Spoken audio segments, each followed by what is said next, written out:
تا حالا شده به یک نفر نگاه کنی و با خودت بگی این چجوری همیشه نمرش بالاست؟ مگه با توی کلاس نیستیم؟ واقعیت عجیب اینه که دانش آموزان برتر معمولاً کارایی میکنن که ظاهراً کوچیک و حتی عجیب به نظر میرسه، ولی دقیقاً همونها باعث میشه بی هیچ فشار اضافه بهتر از بقیه نتیجه بگیرن و امروز قرار 10 عادت عجیبشون رو کامل باز کنیم. چیزهایی که احتمالاً هیچ کس درباره‌شون حرف نمیزنه و مطمئن باش وقتی به شماره 8 و 10 برسی کاملاً شگفت زده میشی.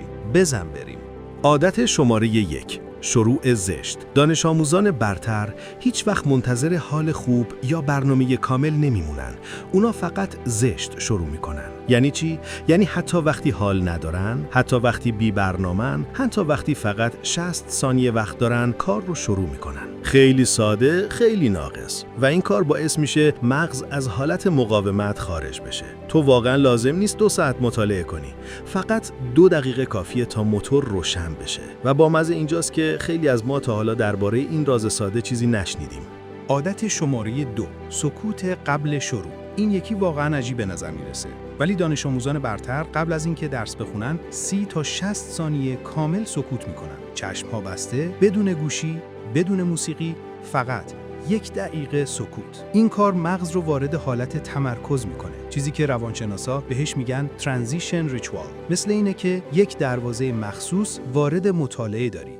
عادت شماره 3: شروع با سخت‌ترین سوال. بیشتر ما با درسای آسون شروع میکنیم، ولی نفرات برتر برعکس. اونا اول ضربه سخت رو میزنن. اول سراغ سخت‌ترین پاراگراف، سخت‌ترین نمونه سوال یا سخت‌ترین فصل میرن، چون دقیقاً همون اول شروع انرژی ذهنی بالاست و وقتی سخت‌ترین بخش حل شد، بقیه مسیر تبدیل میشه به یک سرسره راحت. اگه فقط همین مورد رو اجرا کنی، نتیجهش از خیلی تکنیک‌های پیچیده بیشتره. عادت شماره 4: مطالعه در حالت میکروه. اونا ماراتون نمیرن، اونا اسپرینت میرن. یعنی چی؟ به جای اینکه 3 ساعت پشت سر هم درس بخونن، در بازه‌های 15-20 دقیقه‌ای با تمرکز خیلی عمیق مطالعه میکنن. بعد 2-3 دقیقه استراحت میدن. این کار واقعاً عجیب ساده است، ولی باعث میشه کیفیت مطالعه چند برابر شه. عادت شماره 5: مرور 10 ثانیه‌ای بعد از هر بخش. این یکی خیلی آندرریتده. دانش آموزان برتر بعد از هر پاراگراف، درس یا تمرین فقط 10 ثانیه مکس میکنن و با خودشون میگن چی یاد گرفتم. همین سوال 10 ثانیه‌ای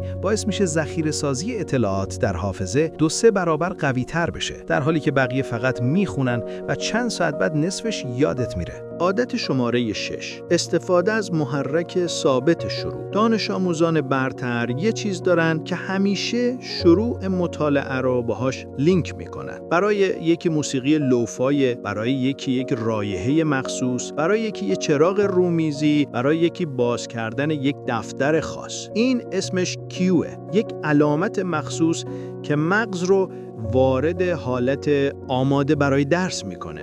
اگه هنوز کیو نداری، احتمالاً یکی از مهمترین میانبرهای تمرکز رو از دست دادی. عادت شماره 7: نوشتن مسئله، نه جواب. وقتی گیر میکنن، به جای اینکه مستقیم جواب رو بخونن، مشکل رو دوباره با زبان خودشان مینویسن. این یک عادت خیلی عجیب اما فوق‌العاده مؤثره. چرا؟ چون وقتی صورت مسئله رو با کلمات خودت بازنویسی میکنی، مغز مجبور میشه فعال کار کنه، نه منفعل. این کار باعث حل مسئله سریعتر، فهم عمیق‌تر و کاهش چشمگیر استرس امتحانه. عادت شماره 8: استراحت‌های هدفمند. اینو همه میگن، بین درس‌ها استراحت کن. اما شاگردای برتر یک حرکت عجیب انجام میدن. استراحتشون هم هدف داره. مثل چی؟ 30 ثانیه کشیش بدن، 1 لیوان آب، 5 نفس عمیق، کوتاه راه رفتن، نگاه کردن به نقطه‌ای دور برای استراحت چشم. نه اسکرول اینستاگرام، نه چک کردن پیام‌ها، نه رفتن تو ذهن و فکرای پراکنده. این استراحت‌های کوچیک باعث میشه مغز ریست شه و دوباره تمرکز عمیق بسازی و به همین دلیل خستگی ذهنی خیلی دیرتر سراغشون میاد.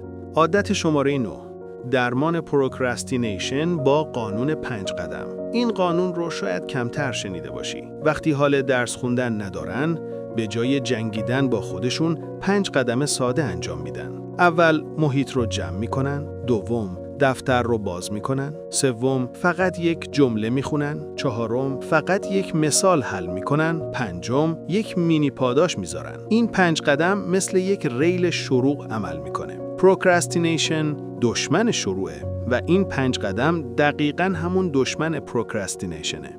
عادت شماره 10، جمع‌بندی پایان روز حتی 30 ثانیه‌ای. این آخرین عادتیه که دانش آموزان برتر به شدت بهش پایبندن. قبل خواب یا آخر شب یا قبل بستن دفتر. فقط 30 ثانیه. چی خوندم؟ چی فهمیدم؟ فردا چی رو باید ادامه بدم؟ این کار به مغز میگه اطلاعات مهمند، ذخیره‌سازی عمیق. و این دقیقاً همون چیزیه که باعث میشه قبل امتحان کمتر استرس بگیرن. جمع‌بندی. این 10 عادت ممکنه ریز به نظر برسن یا شاید عجیب، ولی همین چیزهای کوچک باعث میشن دانش آموزان برتر همیشه یک قدم جلوتر باشن. نه چون باهوش‌ترن، نه چون ژن خاصی دارن، فقط چون سیستم دارن. حتی اگه ساده باشه و اگر همین امروز حتی 2 تا از این عادت‌ها رو وارد زندگیت کنی، واقعاً از همین هفته احساس پیشرفت می‌کنی. اگه فکر میکنی یکی از این عادت‌ها میتونه زندگی درسیت رو تغییر بده، امروز امتحانش کن. قرار نیست کامل باشه، فقط قرار شروع کنی. اگه میخوای قسمت دوم این سری عادت‌های عجیب رو هم بسازم، کافیه همینجا بهم بگی. ما تازه اول مسیر تحول تمرکزت هستیم. ادامهش با توئه.